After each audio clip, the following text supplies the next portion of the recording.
One of the most joyful moments in Greek tragedy is also one of its most disturbing. In Sophocles' Electra, a woman who has spent years mourning the murder of her father suddenly learns that her brother is alive. For most of the play, Electra believes that Orestes, the one person who could avenge their father Agamemnon, has died in exile. When the truth finally emerges, the emotional reversal is overwhelming. Despair collapses into relief. Electra embraces the brother she thought she had lost forever. And within moments of this reunion, the two of them begin planning the murder of their mother. The scene is usually described as one of the great recognition moments in Greek tragedy. Aristotle later called this kind of moment anagnorisis, the shift from ignorance to knowledge that transforms the direction of a story. Sophocles constructs the recognition carefully. Electra does not immediately believe what she hears. The revelation unfolds through hesitation, doubt, and gradual confirmation before the truth finally breaks through. But if we look closely at what actually happens in the scene, something stranger emerges. The recognition does not release Electra from her grief. It does not resolve the suffering that has defined her life throughout the play. Instead, it gives that grief a weapon. To understand why the moment is so powerful, we have to remember what Electra has been doing for most of the play. Agamemnon, the king of Mycenae, has been murdered by his wife Clytemnestra and her lover Aegisthus. The palace has adjusted to this new order. Power has changed hands, and life continues. Electra refuses to accept it. She lives in a state of relentless mourning. She laments her father openly, denounces the crime that killed him, and refuses every attempt to silence or domesticate her grief. Other characters in the household urge her to move on. They warn her that her behavior is dangerous. They remind her that she is powerless. Electra does not deny this. In fact, her powerlessness is part of the tragedy. She can accuse, protest, and mourn, but she cannot act. This is why the news of Orestes' supposed death devastates her. Early in the play, a false report reaches the palace claiming that Orestes has died in a chariot accident. For Electra, this destroys the last possibility of justice. Orestes was the only person who could avenge Agamemnon. Without him, the murder of her father will remain unpunished. Electra is left with nothing but memory. Her mourning becomes a kind of resistance. As long as she remembers Agamemnon, the crime cannot be erased. As long as she refuses to accept the authority of Clytemnestra and Aegisthus, their rule remains morally illegitimate. Her grief becomes a refusal to forget. But grief alone cannot change the world. For much of the play, the drama feels strangely static. Electra suffers, remembers, and denounces the injustice around her, yet nothing moves forward. She is trapped inside a palace controlled by the very people she hates. The recognition scene changes that. Unknown to Electra, Orestes has already returned to Mycenae. He arrives in disguise, carrying out a plan to avenge their father. The audience knows this long before Electra does. Sophocles allows the spectators to watch Electra suffer under a false belief that her brother is dead, while they themselves know the truth. This creates a powerful tension.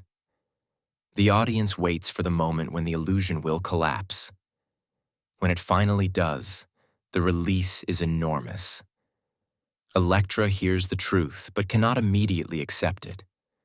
The years of grief have made hope almost impossible. She questions what she's hearing. She hesitates. She searches for proof. Only gradually does recognition emerge. And when it does, the emotional explosion is extraordinary. Electra moves from the deepest despair to overwhelming joy. The brother she believed lost is standing in front of her. The future that seemed impossible suddenly reappears. For the first time in the play, justice seems imaginable. But the scene does not linger in relief. Almost immediately, the conversation shifts. The reunion becomes a conspiracy.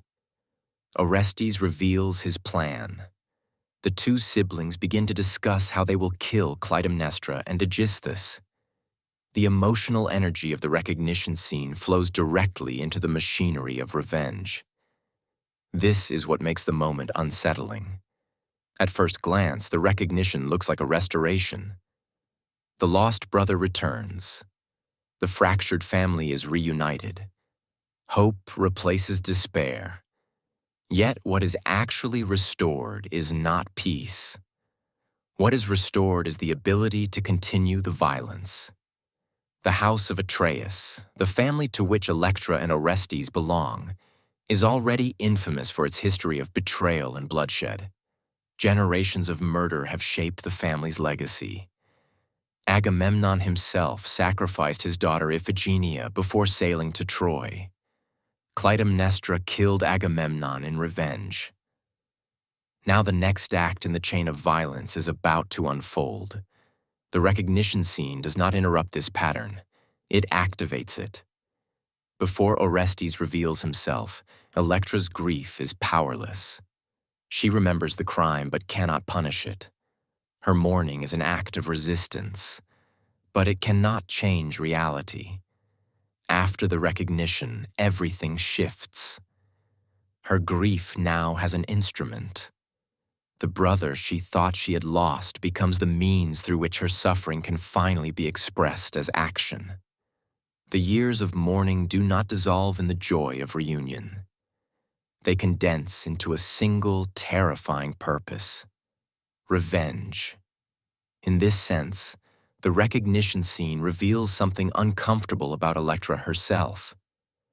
Throughout the play, she's appeared as the pure voice of justice, the one character who refuses to forget the crime that destroyed her family.